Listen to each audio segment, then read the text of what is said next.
Doon ka lang sa kwarto, huwag kang lalabas. Bakit, Helen? Anong nangyayari? Nay, tama ang hinala ko. Nandito nga si Lester. Ano? Eh, di ba't nakakulong yon? Paano naman nakalaya ang tulad nun? Hindi ko nga alam eh. Siguro mabuti, umalis na kami dito. Kailangan na namin magtago ni Ninyo. Sigurado ko may gagawin masama si Lester. Teka. Huwag ka munang padalos-dalos. At saan naman kayo pupuntang mag-ina?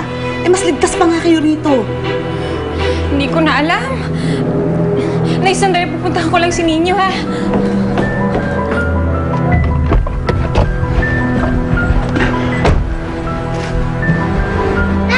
Anak! Tay, dito na lang po kayo kasi po may salbaing mama na nagsabi sa akin, tatay ko po siya. Ano? Helen, ako ang tumawag kay Dave eh. Kasi baka yung lalaking yun kung anong gawin eh. Dave, mabuti. Dumating ka. Salamat. Huwag kayo mag-alala. Hindi naman ako aalis dito eh. Babantayan ko kayo. Tara! Tara!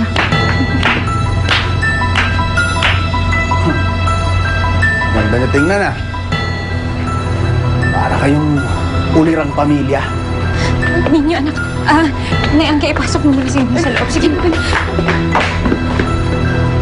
Anong ginagawa mo dito? Bakit ka nang gugulo dito?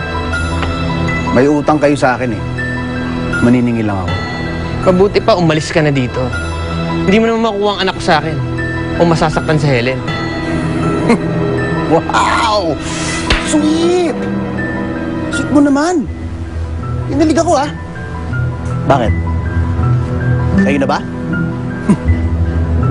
At ba baliw na baliw ka sa babaeng to? Akala mo diyang birhen? Inatikman ko na to. Saan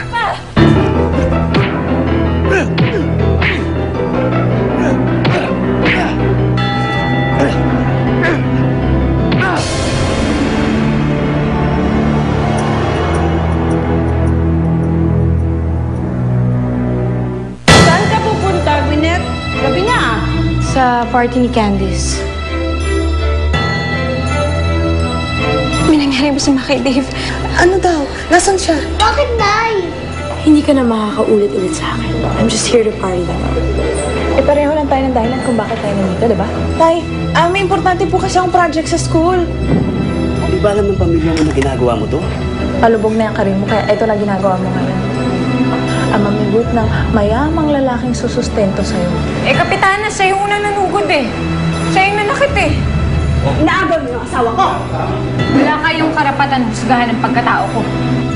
And after that album, pwede rin itong i-produce ng concert.